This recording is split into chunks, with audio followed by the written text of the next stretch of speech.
Hey everybody, it's Ron from Ron's Basement. Thank you for joining me today. We will be looking at the balance sheet of AT&T. I know, fascinating stuff, but it's something that I find interesting because I know a little bit about accounting, and when I dig into the balance sheet of AT&T and many other of these large cap blue chip type companies, what I find is that these companies actually have zero value. And I'll explain to you why right now. Let's go over to the whiteboard and I'll share some information with you.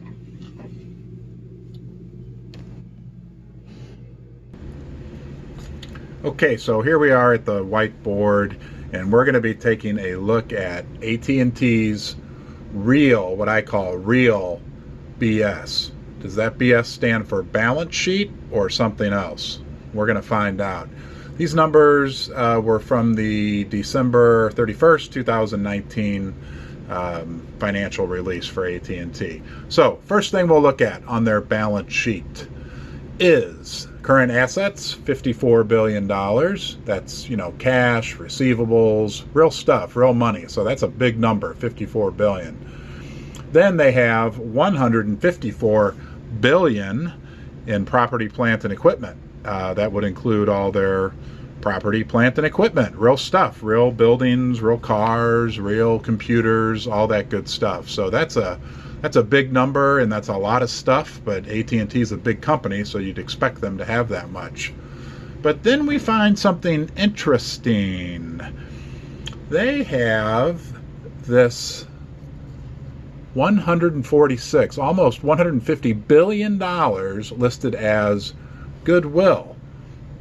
And I don't think they're referring to the store, the Goodwill store. Goodwill is kind of this imaginary thing that they paid extra when they acquired companies. So Goodwill is, I guess just that, like Goodwill, like, I don't know how you would describe Goodwill. Good feelings?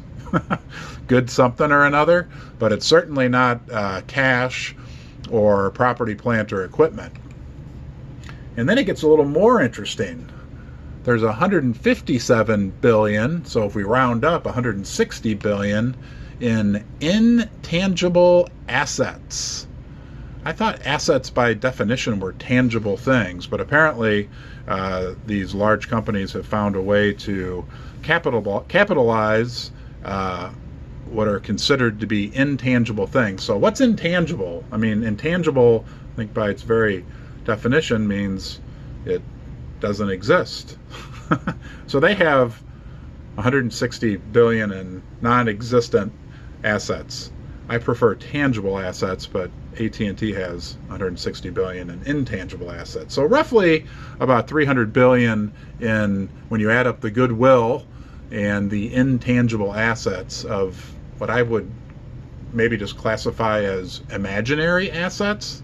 They don't really exist, but except on AT&T's balance sheet and the balance sheet of many other large companies.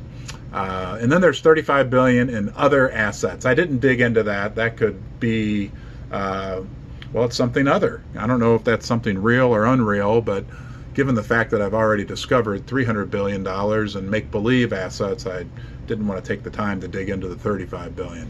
So when you add all that up on their balance sheet as of December 2019, you come to a grand total of about $550 billion in total assets. Again, that includes this 300 in make-believe Disney World assets.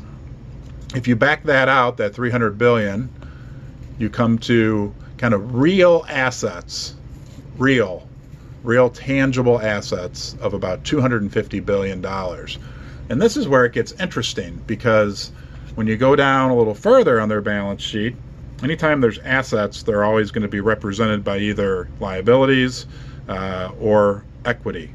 Kind of like your house. If you own a house and you have a loan on your house, and the house is worth 200, but you have a $100,000 loan, you have an asset worth 200, but you have a liability of 100, so you have 100 in equity. What's scary about AT&T is when you take their total assets and back out this make-believe Disney World stuff, you only come up with 250 billion in real assets, like I covered earlier. But when you back out the fact that they have 350 billion in liabilities, you discover that they actually owe a lot more money than they actually own in real property, real assets, real tangible assets. Now, obviously, the market views AT&T as a company. The reason why they're, going on and doing well is because they make a profit. And that's great. They're doing great. They're making pretty good profit. They're paying a great dividend. I hear that from everybody. But I think the risk here is this. If there's any slight or moderate disruption in their revenue stream and their profits were to drop, let's just say to a point where they're breaking even, or God forbid they're losing money, and people then take a look and say, wow, what's this company really worth? What they're going to find out is they're upside down. It's like having a new car that you owe more on the car than the car is worth. And that's the case with AT&T and a number of the other large blue chip Fortune 500 companies. So yes, I get it. I understand they pay a great dividend and they're making a profit. But boy, if there's some type of disruption to that profit stream and people start to look at what this company really owns and what they really owe, what they're going to realize is that AT&T is upside down. Now, I will disclose that I do actually own a small position in AT&T, so I'm certainly not talking my own book here. It's just something that I've noticed with a lot of the big blue chip companies. A lot of them are upside down. They've borrowed all this money to either buy other companies or buy their stock back, and now they've got these balance sheets with just huge amounts of debt.